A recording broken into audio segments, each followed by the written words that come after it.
A completely insane report has dropped that shows mortgage delinquency rates are absolutely skyrocketing in Canada. This is a warning for the banking system and the regulators, but are they going to listen to it? I doubt it. So anyway, Equifax came out with their quarterly report. And the first thing I just want to illustrate here is we're in March right now, and they've just come out with the Q4 2023 report. So we're talking about this 3 months later. Do you think the situation's improved or got worse? And I can hazard a guess there, it's going to have got way worse. So mortgage delinquency rates in Ontario and BC soar as higher payments bite. I mean, who could have seen this coming, guys? Who could have seen this coming? We've all seen this coming on this channel because it just does not take a rocket scientist to work it out. I mean, guys, all you have to freaking do is go to the Toronto real estate prices, to Vancouver real estate prices,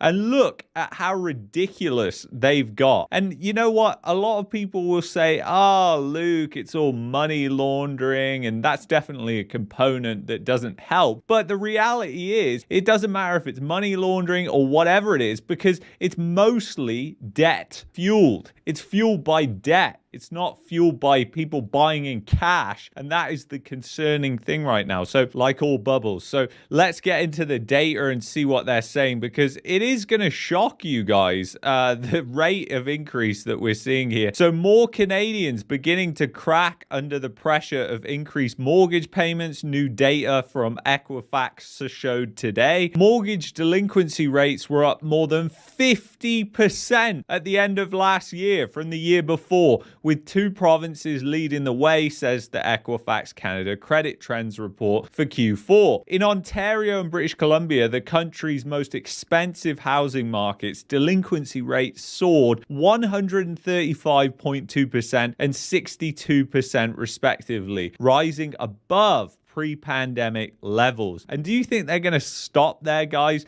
Do you think the Bank of Canada is going to cut interest rates? Because I don't, unless there's a massive economic event, financial crisis, which is likely, by the way. The yield curve is inverted. Let's not forget that. But if that doesn't happen and they just continue to see things, you know, just ticking over, flat growth and all the rest of it, the government's numbers are so skewed right now that they don't have a clue. But anyway, what you're going to end up seeing is that effectively they're just going to hold rates. They're just going to hold rates and they're just going to wait and see what happens. And when they start to cut, that isn't going to be a sign to buy in the housing market. Quite the contrary. It's going to be a sign to stay well away from the housing market. So anyway, it is just insane. And credit card debt, guys, you can guess. I'll give you a guess. Where's it gone, up or down? Do you think it's gone up or down? An especially worrying trend is a sharp increase in mortgage borrowers filing for bankruptcy, the report says. Canada-wide, such filings are up 23%, but in Ontario and British Columbia, bankruptcy filings spiked 76.5% and 46.5% respectively. Again, like, this is not good news, guys. And I think it was easy to predict this and see this coming way ahead of time. You guys that have followed the channel here, you know that I've been talking about this for a long time. And again, that doesn't make me a smart person. I don't think I'm a smart person.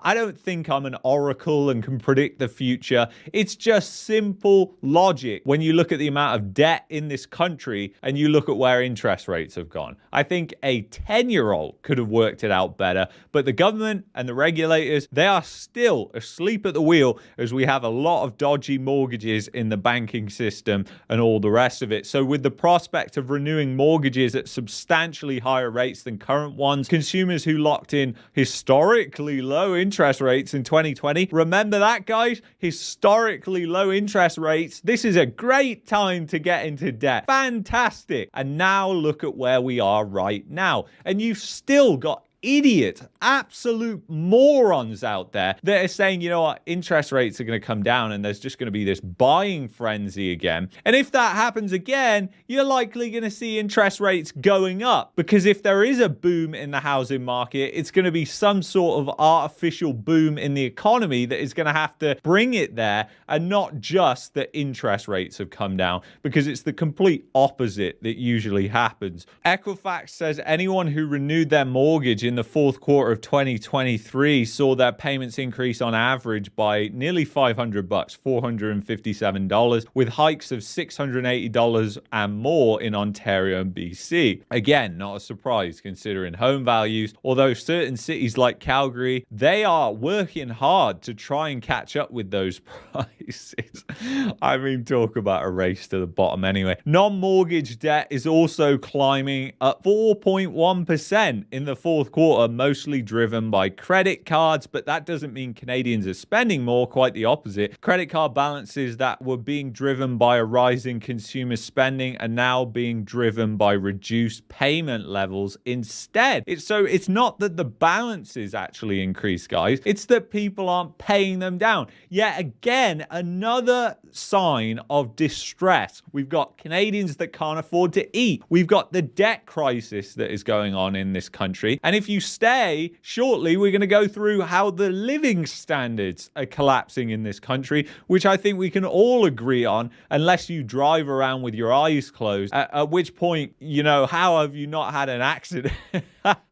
Anyway, so fewer Canadians are paying off their credit card bills in full, a trend that is especially noticeable among those with balances over $50,000 on variable rate home equity lines of credit. The report said the average payment per dollar spent also declined. And again, HELOCs, they have contributed a lot to this housing bubble. Again, you know, this is the thing that a lot of people just don't understand, and I think it is fairly basic to understand when it comes to bubbles. Bubbles don't just happen out of nowhere. There's always a leveraging effect that goes into it. So it starts off with mortgage borrowing. Then the bank says, hey, you can actually borrow against that house, go buy more real estate. And it goes on and on and on until you get into this pyramid scheme, essentially, and you end up in the situation where we're at right now, which is this bubble is imploding on itself, and the people within it can't afford to pay back the debt. It's going to be very, very difficult for the banks to make money, which is going to lead to potentially a banking crisis, in my opinion. And I think Canadians have said for far too long that the banks are safe and they're great institutions in Canada.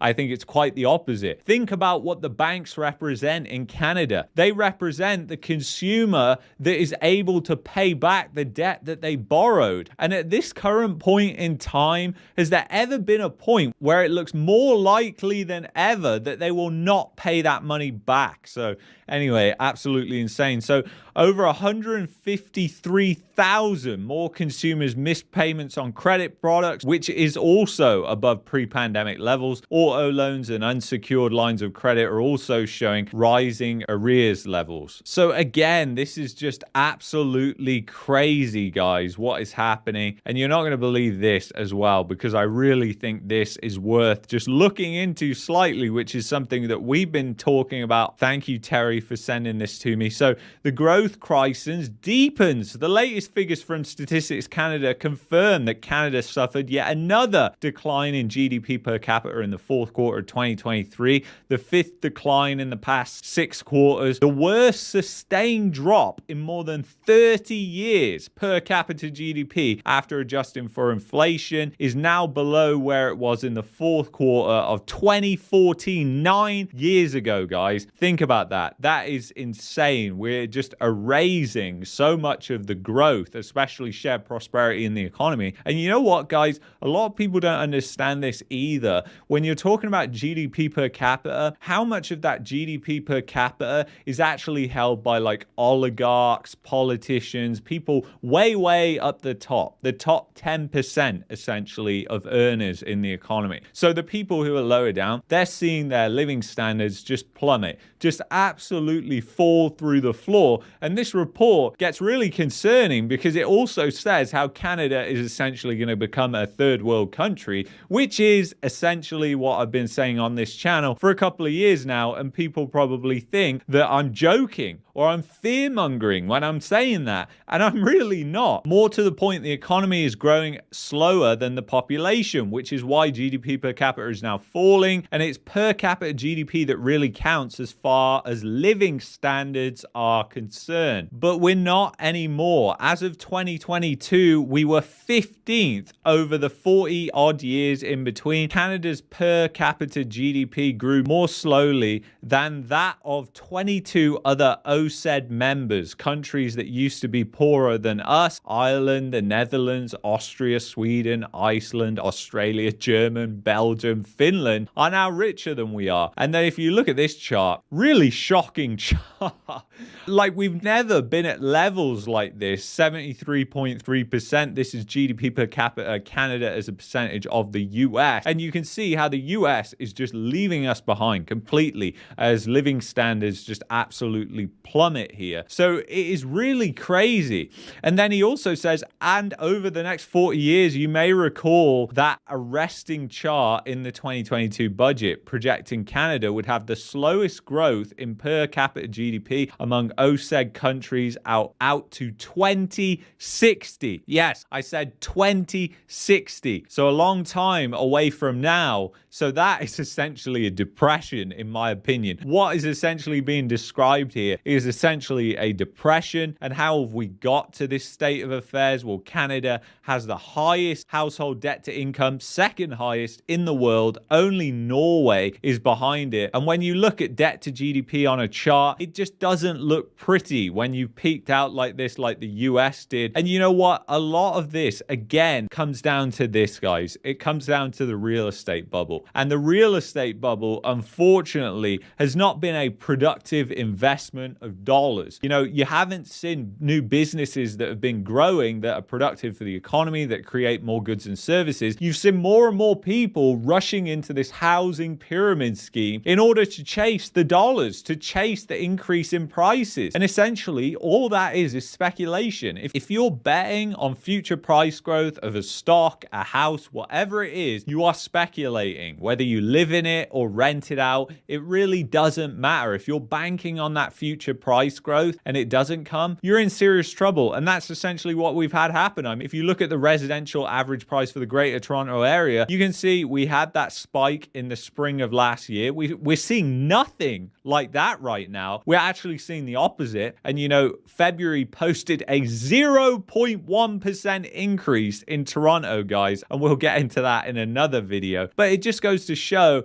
how, again, it's just completely crazy what is happening to Canada. But a lot of this has been interest rates have been too low for too long. And what a lot of people don't understand is a lot of this is due to incompetent governments. And it's not just Trudeau. I mean, if you look at where interest rates were before Trudeau, where were they? And actual real inflation, not the government's fake numbers. We know that inflation was way higher than the government numbers. Anyway, I would highly recommend you check out this video here, which is about how the banks literally fudge the numbers when it comes to their delinquency rate. If you are looking for a VPN to get around Trudeau's censorship, many different censorship bills have passed recently, then go to expressvpn.com/marketmania. That is the VPN that I use, and I will see you guys in